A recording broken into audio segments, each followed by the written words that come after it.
Batman vs. Superman, probably the most anticipated of next year. That is supposed to come out, I believe, early 2016. The trailers for that look fucking amazing. Oh my fucking god. Ben Affleck is beautiful. He is a beautiful, beautiful human being. Boston boy! Boston! Yeah! Yeah! Woo! Yeah! Yeah, look. That's what we do. But Because it's a gas station. This is Boston. but it's in Boston. In Boston, all sickos just say Boston. Yeah. My shirt proves it. Because fucking Boston rules. Anyways, so Batfleck looks fucking amazing. Henry Cavill, I thought Man of Steel was better than most people apparently thought, but something I really like that I actually just explained. The fuck are you doing? I'm trying to make a B for Boston. It looks more like a fucked up snake, but Boston. Something that I just explained to a friend of mine. A big theme in Batman vs. Superman is Batman. I'm just kind of assuming this based on the two trailers. I believe that they show a clip of Ben Affleck running into rubble and a city being destroyed. Mm. And I believe that he's witnessing the chaos, presumably that took place versus Man of Steel, when two gods, basically, are fighting each other. They basically level the entire city. And a lot of people are all raging and upset that, oh, Superman's supposed to be a hero. There's so many buildings got destroyed. Oh my god. He's fighting a guy who is stronger than him. It's basically two gods fighting. How the fuck is he not supposed to destroy the entire city?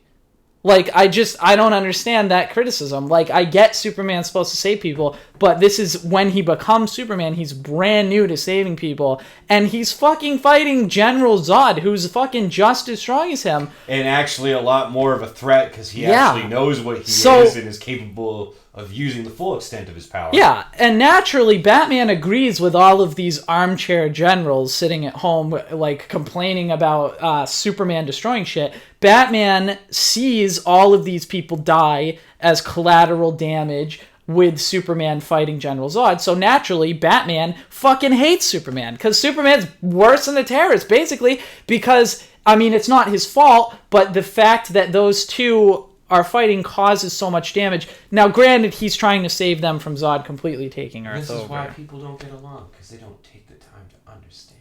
Yeah, that's true. However, what happens in Batman vs. Superman is I really like the whole God direction. The statue with false God on Superman's chest is awesome. It's a cool metaphor for the Holy Wars. It's really interesting to see part of the population worships Superman as a god, and part of the population thinks he's a false god, and you're basically having this huge split. These two groups are going to come together, and you got Batman and Lex Luthor on one side, and you have Superman and Lois Lane on the other side.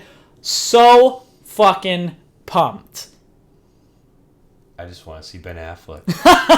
I am worried. My one concern is that Matt Damon's going to pop out somewhere. Maybe he's going to be and maybe he's going to be like, Batman, I want to write a script with you. Hey, could you finish up? I'm ready to start Good Will Hunting too. The Departed.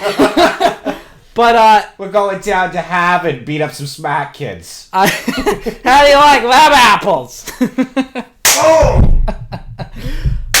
One thing I am worried... You're hitting the mic. Relax. One thing I am worried about is how the hell is Wonder Woman and Aquaman, who are announced as being in the movie, how are they going to be in this movie and it not be stupid? That's my question. You know what?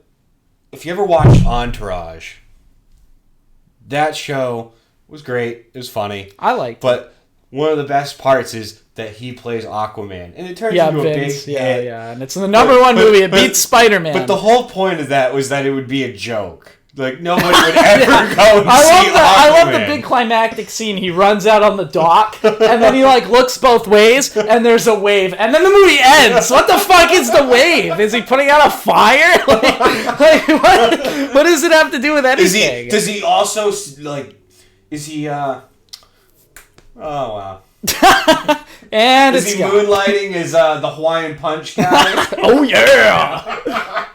Yeah, but I am worried to see how they work those two in. Because that could be so dumb. Hold on, I gotta call Wonder Woman to help me take Superman out. Like, what the fuck? Like, I just can't even comprehend the idea. First of all, Game of Thrones, the Khal Drogo, isn't that the guy who played Aquaman? The guy who plays Aquaman. Jason Momoa. So we just got this guy who just went from being a wild horse rider who kills people for no reason and rapes and pillages to being, I am scaled sleek and here talking with the fishes. I'm not gonna lie, I like the look that they went with. A very grungy, gritty Aquaman. A guy who looks like he came out of ancient Greece with a fucking pitchfork. How the hell can you not go with a look like that? I mean, the whole premise of Aquaman pretty much clips your nuts off to begin with. I think they learned from the Green Lantern that they can't make it look that dumb. Like a perfect green spandex suit. You know what? The Green Lantern, I don't think that was a bad direction. I think it was. I think Ryan Reynolds was good for the role. I think it was a bad direction. I think the imagery was good. I think my issue was I think the script was incredibly poorly written. I think the Green Lantern is one of those heroes who is kind of dumb. Like the mythology behind him, it's cool in comics, but in a film, in a DC film where things are realistic and gritty, that's hard to pull off.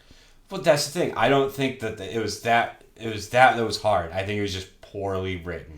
That's definitely part of it, but I think there were a lot of mistakes. If you think about it from a logical perspective. I mean, you got a guy who just runs up the wall. I'm Spider-Man. Well, that's Marvel. I'm talking about DC. Fuck, dude, you can't make these mistakes! I didn't know that we had to put a line in the sand. I mean, they're all the same general idea. They're really not. They're really, really not. They're very different. Batman versus Avengers. It's a different world. Literally. A different world. This is one of those moments where I question, in our adolescence, why was I friends with you? Critique. Maybe, but I think it's kind of. I think you're viewing a Dallas Buyers Club, Jared Leto. You're going from Arnold Schwarzenegger over to Betty Boop.